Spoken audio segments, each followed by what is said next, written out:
another way to know if you're a 5D mystic. Imagine a playground of children. All of them are playing, and we got our lovely little 5D mystic group. And they're functional adults, emotionally speaking. So they have all of those emotions in the peripheral view with a integrated brain, restorative embodied self. This is very important because that is the optimized well-being of a person. We all can achieve this place. And I'm going to leave the personal development stuff to the side because right now I'm looking to group the 5D mystics and let you hear what it's like. Because at the heart, we always have unconditional love, and that's Purusha, awareness of ourselves, and just unconditional love, this sphere of consciousness, and Prakriti, our own essence of life, energy of life. You don't misalign, we stay connected to our mental, energetic, physical body and hold our values and our heart body. The 5D mystic, specific because we're also intuitives. And that's not because we're special. Nobody's special. We're all special. It's because we have the relationship with the sphere of shared consciousness. 5D functional adults, you are welcome, of course. And that would be anyone who's compassionate beyond a reason. Because we know that everyone was a 0-year-old.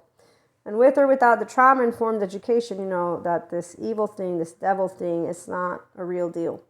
Meaning that every person has a heart. Straightforward. So playground, children. We got the children who are doing drama, fighting. They're doing all the actual adaptive child unresolved trauma behavior between addictions, compulsions, and all that the movies actually make look normal. 5D mystics will know that our oversoul is the entire globe besides our immediate. And we will not in any way, shape, or form talk about soul contracts ending or energy vampires or dark auras. That word and those words and even the word anointed, the minute you would hear it, a 5D mystic will be like, what are you doing? That seems like you have low self-esteem, insecurity, and emotionally, I might add, because you're making yourself out to be something different than human. And you're now criticizing, meaning prejudice, other people. You're casting a stone. You're doing so many things that are not unconditionally loving and that seem to be not really in line with what you're telling me. And here's where there's a difference. Again, 5D, 4D, 3D, it's not about special. It's actually about oneness. And 5D, knowing you and I are both human beings. And so if I poke you and you poke me and we say, hey, get rid of that poke, we are speaking a language, I would say, it's very straightforward. So children, again, I use them on purpose. I can use the Zen master story too, which is actually quite straightforward because a 5D mystic is a Zen master. We're going to be compassionate beyond a reason. And we're not going to like to see when people are doing things that are not nice to each other, which is also why we don't like entertainment. I really don't enjoy movies that bring forth what is human suffering into the cinema and make it look like it's normal, because they don't help to create more humanity.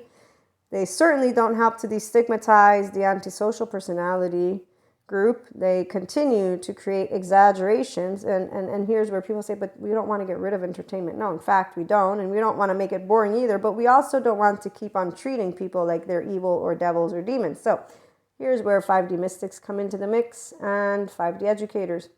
Because we are spreading the word of, hey, we're all human, and if people or a person doesn't know how to behave, most likely there's what's called unresolved trauma. So the Zen master story, we got non-disciples who are circulating a compulsive thief. Think of the defectiveness shame button in a person who has unresolved trauma.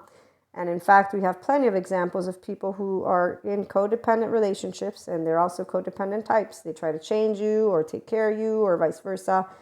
They don't know how to mind their own business because they don't know how to be a differentiated self. A 5D mystic is a differentiated self. Our heart doesn't get affected because, by the way, the heart is the muscle. And when you're in a state of love, it's because you have a state of compassion engaged. The insula lights up, the amygdala gets alerted, the temporal junction, it relates to things with the past that has happened. And then your prefrontal cortex and you're, okay, I can see what's happening. And your body stays at ease because there's no weapon, so it doesn't go into the survival mode of fight, flight, fright.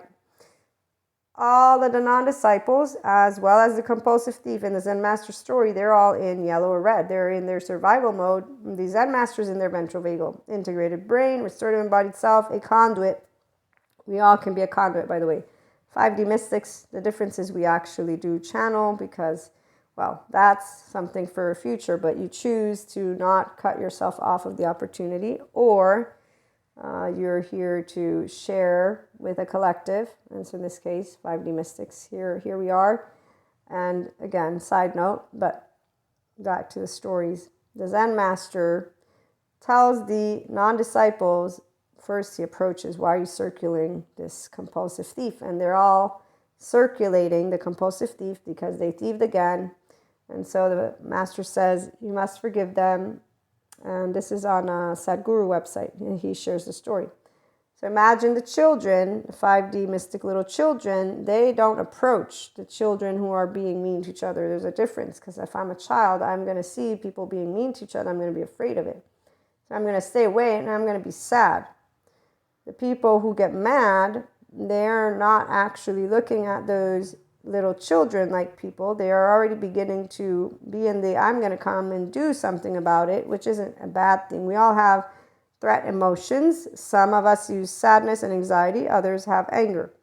The problem with anger is that it masks your ability to be in a state of compassion, and it turns off the seat of empathy because you're in the survival mode, so your ears are turned off, the seat of empathy is off. You're actually going in full force without even having any, your perception is skewed.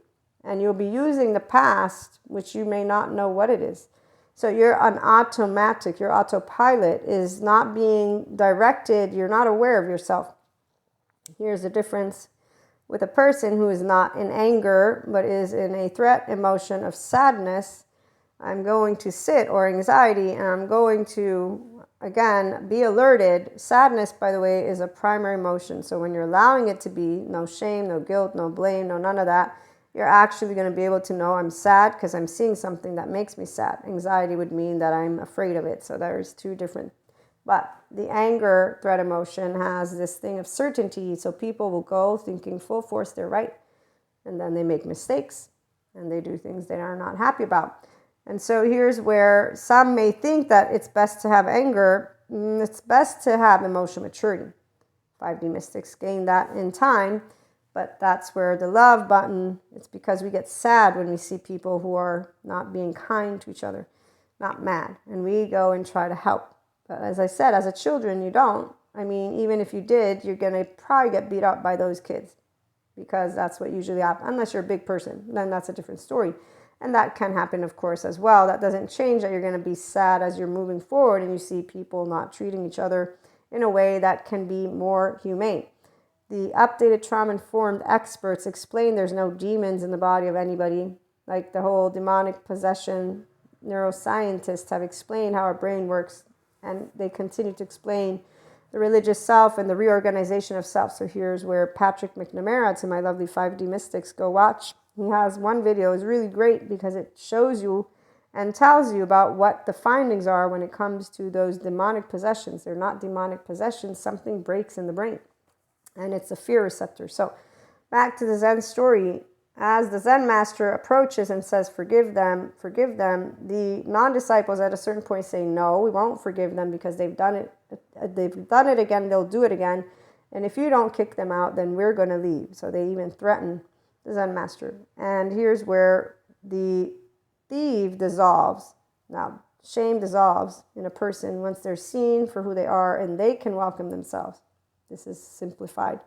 And so 5D mystics are here so that we can look with compassionate mirrors to those who want to move into their own Zen mastery, because we all are human beings who can be the best version of ourselves if we understand that unresolved trauma is not a choice of any infant from today to yesterday to our species. Now, this is the part. We don't believe in the devil or evil in the way of the religious people or the institutions or separation consciousness. So no 5D mystic is going to do readings or do any type of exploration within the sphere of consciousness with the words karmics, energy vampires, dark auras. No, These are loved ones and they're people. And if anything, they might need a good therapist because that can help them to get those addictive patterns out and to resolve their trauma. So we're here to create mindful relationships together as grown-ups, and obviously to be an example for the children of unconditional love and our humanity. Tune on in for more and have a great day.